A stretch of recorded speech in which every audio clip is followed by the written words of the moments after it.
Welcome back to Becky, Amio Horse Training, and we are going to work on finding the feel and the timing, doing a little bit of groundwork with this yearling stud colt. Now he's an April baby, so he's actually only about 8 months old now. I'm going to push him a little bit and see, what's going to make him react here, and he just about wipes out my camera here in a second. He just doesn't really want me touching that hind end. He's not okay with that, and that's fine. He's just telling me, he's being honest. He's telling me what he's okay and not okay with right now. So I'm going to start from scratch here, rubbing on his head, and this is where I've got to be really, really consistent with my timing.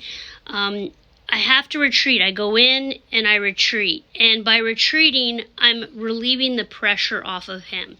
So I find what he is okay with. I go in, I pet on him, and I retreat. And I keep on coming back and forth.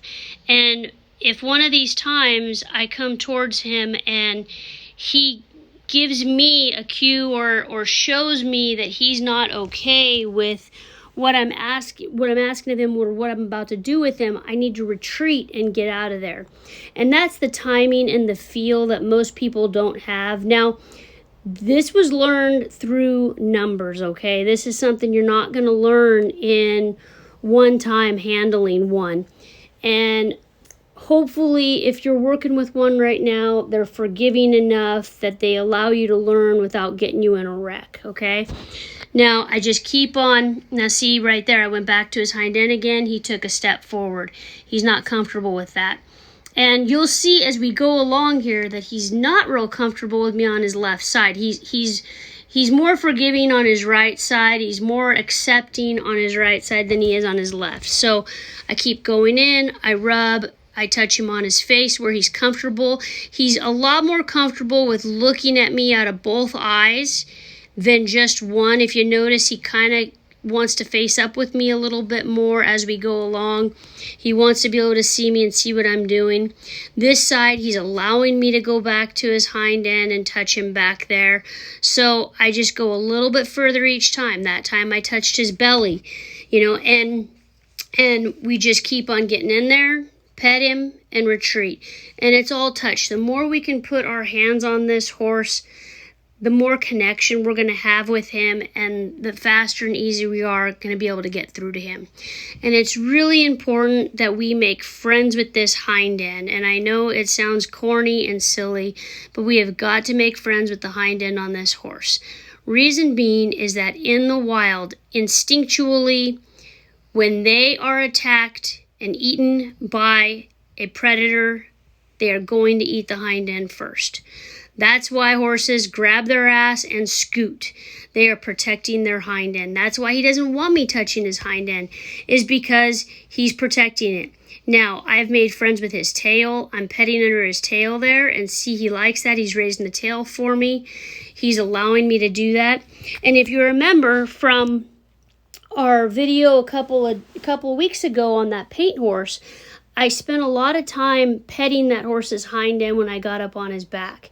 And again, reason being, we're going to drag a leg over that hind end. When we're saddling, we're going to drag our saddle up over our hind end. They got to be okay with stuff touching their hind end. Now he moves away from me again. We're back on that left side again.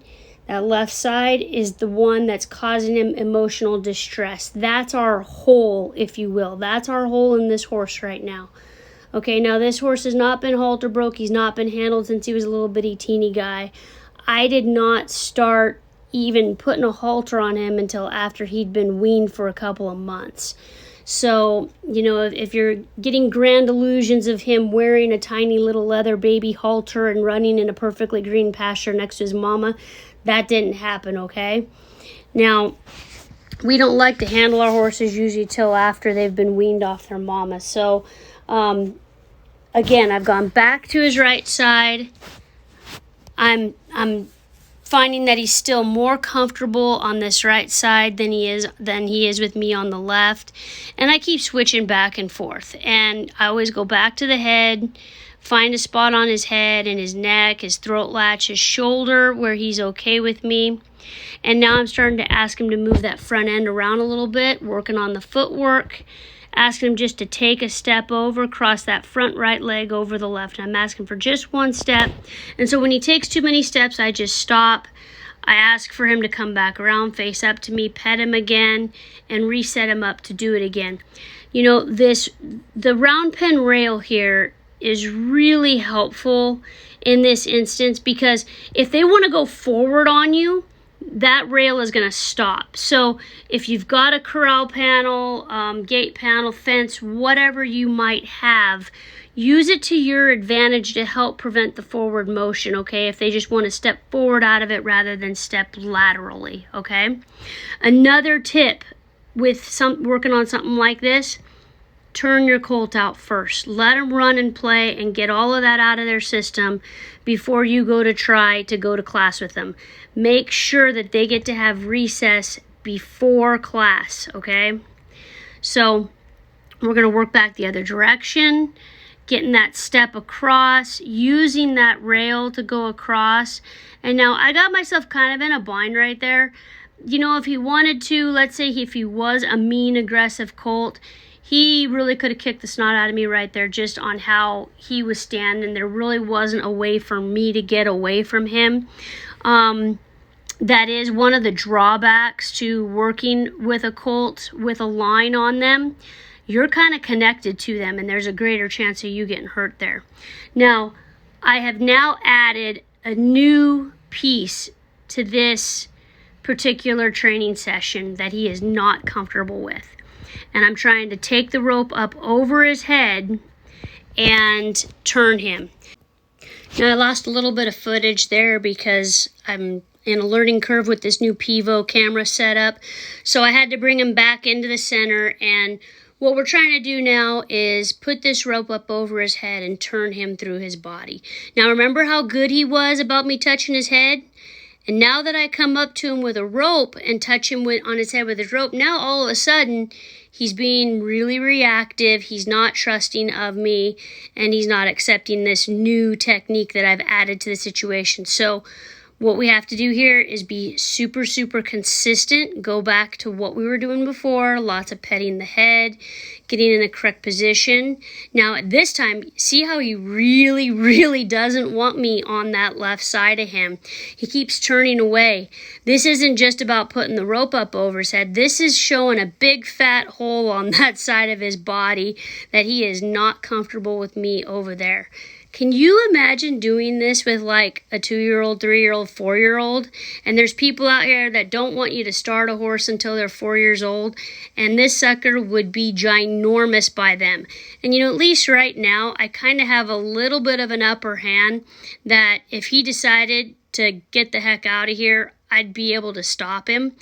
You know, just something to think about when you're handling these horses. You know, and this is not working him into the ground. This is not asking that much of him. He is got the mental capacity of a 10-year-old child. You know, we're keeping these sessions really short, you know, no more than 20 minutes or so, and working through this, and he's had an opportunity to play and work out some of that energy. And now we're asking him just for a little bit of attention, a little bit of focus here. And we've added something on to what he had already learned. And now he's showing us that, hey, that's too much. That's a little bit too much pressure for me. So what we're going to try to do is just get through this today. Get through putting the rope over his head and turning his body around by it. And right now I'm going to cheat right there and go underneath his neck, and he was okay for that. See how that kind of diffused the situation just a little bit? The thing about horse training is we have to do what works for the horse. There is no wrong way to do it unless, you know, if you're injuring the horse, yeah, sure, that is the wrong way. But they're going to tell us what's right and what's wrong, what works for them and what doesn't. You know, if I was a taller person, this might go a whole lot easier for this colt because he's already accepted somebody that much higher up over his head. But he's not used to me reaching up over top of his head. He's just not used to it. You know, so when I went underneath his neck, he was a lot more quieter about it. And, you know, that's what horse training is. You know, we just find the way that works for the horse, okay? And I'm going to work him through this. You know, this colt can figure this out. And I had somebody ask me in the comments or over DM, I think it was, you know, what to do when they start to back up like that. I try to just stay with them when they do that. Stay with them and stay consistent and just keep touching them. Keep my hands on them as much as I possibly can. Where they were originally comfortable with me touching them, I try to just keep my hands on them at all times. And so that's why I'm staying so close to them. Also, there's a safety factor here. When I have my hand up like that, let's say hypothetically he was going to flip his head really hard or come into me, my arm and hand up there like that would help prevent him from hitting me in the face accidentally or bumping me or whatever. I would have some protection already up protecting my face when this colt came forward. Whether I'd be hit by my own arm or by my own hand, or it would help push me further away from him in the event that he is overreactive to this technique, okay? And so he just keeps on trying to leave. He's like, I'm out of here. I don't want any part of this, and I really don't want you on my left side. So I just keep on pulling him back to face up to me, okay? And you'll want to use a little bit longer lead for this kind of stuff. Something with a little bit of feel, a little bit of weight to it, a little bit of size. I don't recommend a lunge line. They're way too long. I would only use a lunge line if this was a much, much bigger horse. Like generally, I'll use a lunge line to do this on like, say, a 3-year-old or a 4-year-old. But when I'm using these little guys, this line I'm particularly using is like a 16-foot rope, okay?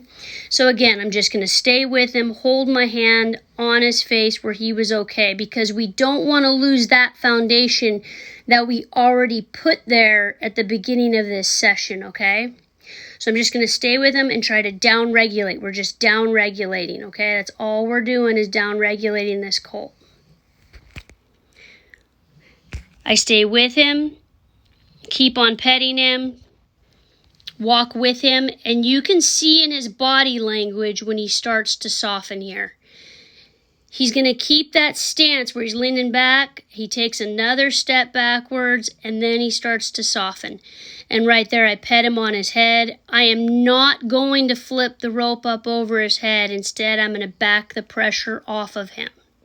So by releasing the pressure, they have an opportunity to relax. They can lick and chew. They can take a deep breath. And then I get it over one more time. The least amount of reactiveness right here, and I'm going to quit on that note for that side. He still really doesn't want me on his left side, and that's fine.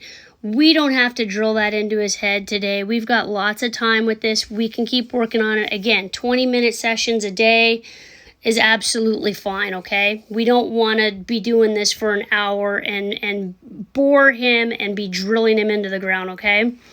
So I'm going to switch the other side and go back to petting him, use my other hand. So now we've got a different hand. You know, it's awkward to me to do this side now compared to the other side. But you can tell already by how he's reacting here that he's a lot more accepting of it on the right side than he is his left side. And this very well could carry through with him the rest of his life.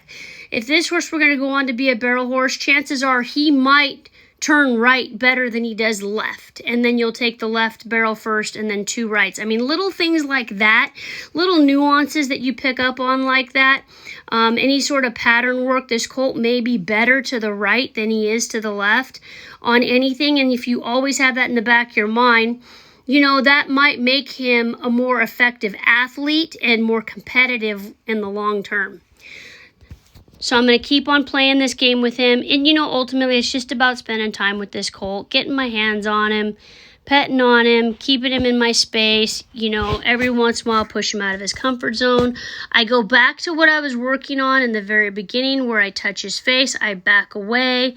I retreat. I come back. I touch his face again.